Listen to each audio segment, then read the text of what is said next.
The dodgy relationship between the head of the European Union, Ursula von der Leyen, and the CEO of Pfizer, Albert Bourla, continues, as they're both still refusing to release the secret text messages between each other over the jab contracts. Welcome to Disrupt.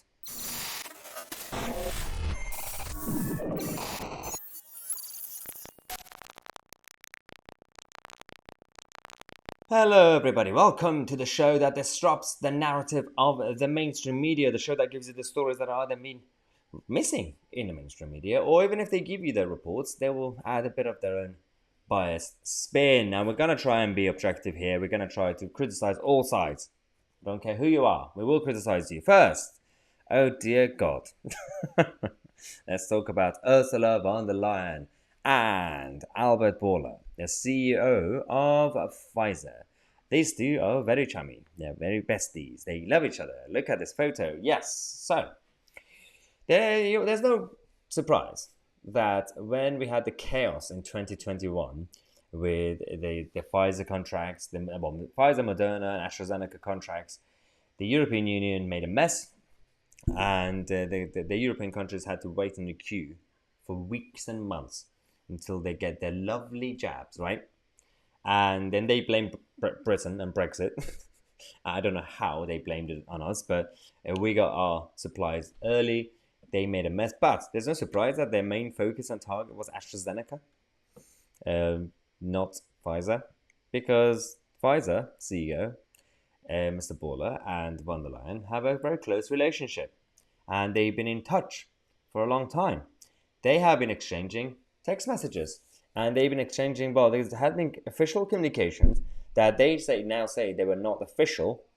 Remember the whole situation with Matt Hancock as Health Secretary and signing government contracts with private businesses who happen to be like his neighbor or his friends or his best man at his wedding.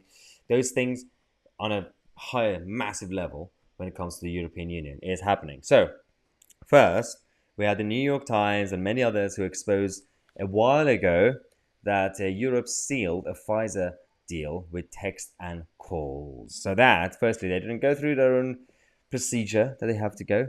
This was ages ago when they said they were about to sign a deal for 1.8 billion doses of Pfizer, and this after the dispute with AstraZeneca that went completely crazy, and everybody started attacking each other. Macron started attacking Boris, and Boris was like, okay. Yeah, that was our strong and stable prime minister who didn't do anything about it. Now, we then found out, this is the actual Guardian who said this, the EU executive decided to actually not release the text messages. So we had the regulator in the European Union going after von der Leyen and the European Commission saying that, can you please let us know about your communications with this guy? And then the European Union first delayed it, and then they came back, they have an answer. Their investigation, internal investigation. The response, yeah, we're not going to do it. We're not going to release it. So this is the report, the response from the European Union, saying that consequently the European Commission is of the opinion that it has not treated this request in a narrow way, and that the search of and handling of documents for the purpose of public requests for access to documents under regulation, whatever, is justified. So they say that we didn't ignore it. You know, we understand the request, but in the light of the above, the Commission can confirm that the search undertaken by the President's Cabinet for relevant text messages corresponding to the request for access to documents has not yielded any results. So initially they said, oh, we're not going to release anything. Then they said, oh, we went to the back room, we tried to find them, we can't find them. They've been erased. And now they say, now that we can't find them, there's no reason to even make a big deal because we were just doing it as a gesture of goodwill because we don't have to release the text messages. All right, Hillary Clinton, why? I mean, I know there's no democracy or scrutiny or accountability inside the European Union, but this is a bit bizarre, isn't it? Because this kind of affect everybody else. Now, I'm not surprised. These are the same cronies who, for example, Michel Barnier, at the time, he was the one who authorized the funding and gave the green light for the Wuhan lab. The Wuhan labs that caused all the trouble. Remember that in 2020? Well, 2019? Yeah, Michel Barnier authorized them. We talked about this a couple of years ago on this channel, obviously, but it's important to kind of remind you guys that at the time in 2004, despite the French intelligence warnings that China's poor biosecurity reputation could lead to catastrophic leak, they said this in 2004. But Mr. Barnier and his cronies were like, nah, it's okay. Let's just basically give a green light. Wuhan, our good friends in Wuhan, we could trust them. Everything's fine. Yeah, this happened. Enemy within. This is the problem we have.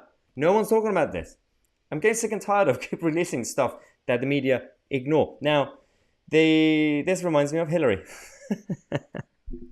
Hillary Clinton, where are your emails? And now we have to say, Ursula von der Leyen, where are the text messages? What happened? What is this relationship that you have with Mr. Baller? Why do we have to trust you guys?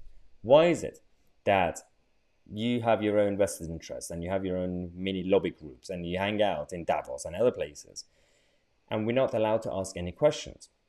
Well, we will ask questions, even if you don't answer, because there will be at some point someone who will fight back from inside the system. Hopefully, we will wait for our Robin Hood.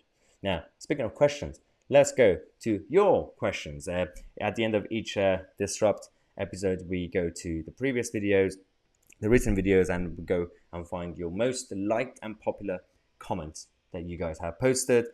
So your comments, let's go to the first one. Miss Bambo 12 said it is about Boris Johnson potentially calling an early election, saying, well, I'm not voting for Boris if he does call an election, and this is getting ridiculous. I would strongly suggest that they try to address the cost of living instead of wasting time and money on an election. Now, this is again the story that we reported yesterday that Tory HQ are preparing their electoral machine to be on standby in case Keir Starmer gets fined from Durham Police and resigns, so they could call an election while the Labour Party are going through the internal elections. So, and I agree with that sentiment because you have other problems to deal with. Come on, sort it out. Now, Philip Williams says this is about the SNP's obsession with this new referendum, saying the SNP are thinking, let's get out of the UK and then let's not worry about the finer details, as the economic disaster that will follow won't affect us as we are in government. If the Scots vote for this, then it will be the death blow to Scotland. I mean, it is spot on because they haven't really thought properly about any sort of plan for an independent Scotland.